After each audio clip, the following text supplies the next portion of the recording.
Again good morning बच्चों। देखिए, हमने पिछले क्लास में क्या सीखा? कंप्यूटर के फीचर्स के बारे में, उसकी विशेषताएं पढ़ी। आज हम फिर से पढ़ रहे हैं क्या? Type of computer. कितने प्रकार के होते हैं कंप्यूटर, है कि नहीं? किसी भी चीज का क्वालिटी होता है। आप कपड़ा लेने जाते हो तो कभी देखते हो कोई ज्यादा कॉस्टली है, ब्रांडेड है, तो उसका ज्यादा कीमत लेता है, दिखने में भी अच्छा होता है। कुछ लो क्वालिटी के कपड़े देखोगे आप तो कपड़े में भी प्रकार होते हैं, है कि नहीं? आप मान लीजिए पैंट कितने प्रकार के होते हैं? एक तो कॉटन के आते हैं, पॉलिस्टर के आते हैं, जीन्स के पैंट होते हैं, तो मतलब अलग अलग प्रकार के होते हैं ना। उसी तरीके से कंप्यूटर में भी प्रकार है। अब कितने प्रकार के होते हैं उसके बारे में हम आज पढ़ रहे हैं, ठीक है? ये समझिए आप लोग। टाइप ऑफ कंप्यूटर यानी कंप्यूटर के प्रकार। पहला है पर्सनल कंप्यूटर, जिसको कि हम लोग पीसी भी बोलते हैं।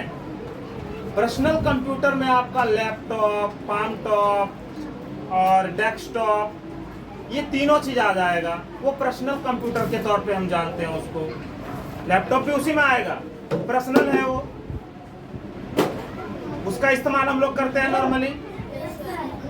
डेस्कटॉप कंप्यूटर अपने घर में इस्तेमाल कर सकते हैं, आपने ऑफिस में भी देखा होगा।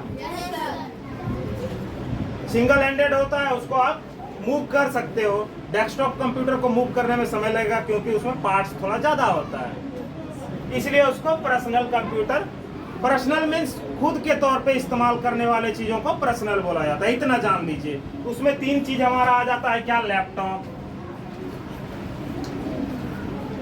पाम टॉप, उसके बाद डेस्कटॉप।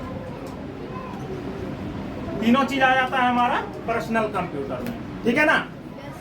तीनों के बारे में मालूम है। लैपटॉप तो आप लोगों ने देखा ही होगा कैसा होता है। पाम टॉप उससे भी छोटा होता है, जैसे टैबलेट जिसको बोलते हैं या नोटपैड जिसको बोलते हैं, उस तरीके से पाम टॉप होगा। डेस्कटॉप जो कि आप डेस्क में लगाते हैं, जिसमें कि सीपीयू अलग से होता है, माउस अलग से होता है, कीबोर्ड अलग से होता है ना? ये तीनों के तीनों हमारे पर्सनल कंप्यूटर में आ जाते हैं और उसको हम लोग पीसी भी बोलते हैं, ठीक है? नेक्स्ट है वर्क स्टेशन। वर्क स्टेशन किसको बोलते हैं? मान के चलिए जो गेम वगैरह जो बनता है ना, वीडियो की जो एडिटिंग होती है ना, कलर ग्रेडिंग करना, ये सब आप लोग जानते हो या नहीं पता नहीं, आपको बता देते हैं। सॉन्ग्स जो तैयार होते हैं या कोई वीडियो तैयार होते हैं, उसको जो एडिट करते हैं, उसमें इफेक्ट डालते हैं, या गेम जो हम लोग खेलते हैं, उस गेम को जो ग्राफिकल डिजाइन किया जाता है, तैयार किया जाता है, वो वर्क स्टेशन के अंतर्गत आता है कि नहीं? देखिए वर्क स्टेशन का कैसे कंप्यूटर होता है। इस टाइप का सिस्टम रहेगा आपका वर्क स्टेशन में, है ना? वो किस में आ जाता है? वर्क स्टेशन में आ जाता है। उसका काम क्या होता है? ग्राफिक डिजाइन, एनिमेशन, है ना?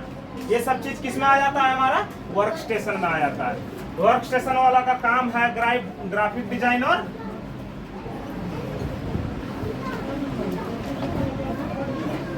एनिमेशन,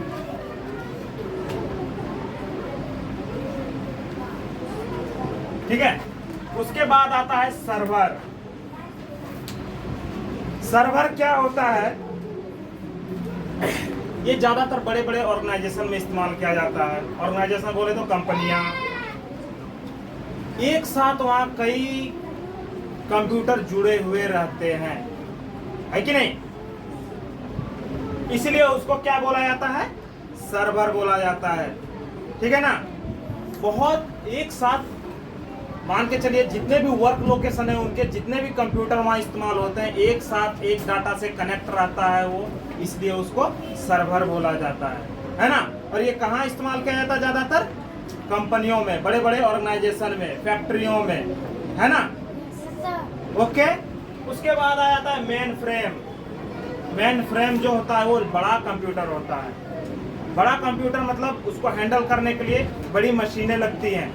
देखिए दिया हुआ है यहाँ मेन फ्रेम, है ना? ये भी बड़े बड़े ऑर्गेनाइजेशन में इस्तेमाल किया जाता है कि नहीं? और इसमें बहुत ज्यादा मात्रा में डाटा सेव रहता है। मान के चलिए अभी इंडिया का पूरा जो इतने लोगों का आधार कार्ड बना है, ये आधार कार्ड का डाटा कहाँ सेव होगा? एक छोटा सा कंप्यूटर में सेव हो सकता है? हम कैसे नंबर डालता है, आधार का डालने के बाद पूरा बायोडाटा खुल जाता है हमारा, इसका घर कहाँ है, इसका नाम क्या है, इसके पिताजी कौन है, कैसे खुल जाता है।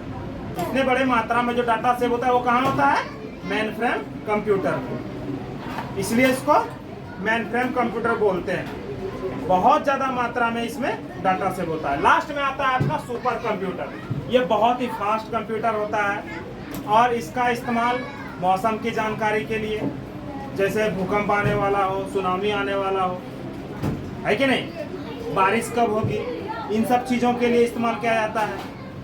हमारे साइंटिस्ट लोग इस्तेमाल करते हैं इस चीज़ का, है ना।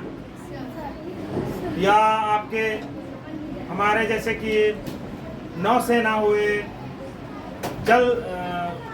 थल सेना हुए, वायु सेना हुए, इनमें जो बहुत हाई क्वालिटी के जो लगे होते हैं कंप्यूटर, वो सुपर कंप्यूटर के अंतर्गत आते हैं, क्योंकि वहाँ बहुत फास्ट काम करना होता है और उनके पास देश से जुड़ी बहुत गतिविधियाँ, जानकारियाँ उनमें सेव रहती है ना। इसलिए वो लोग सुपर कंप्यूटर का इस्तेमाल करते हैं। समझ में आ गया। तो हम लोगों ने आज क्या पढ़ा, टाइप ऑफ कंप्यूटर। ठीक है, ठीक है। नेक्स्ट क्लास में हम कोई और टॉपिक लेके आएंगे। कोई दिक्कत? समझ में आ गया? Yes sir. ओके।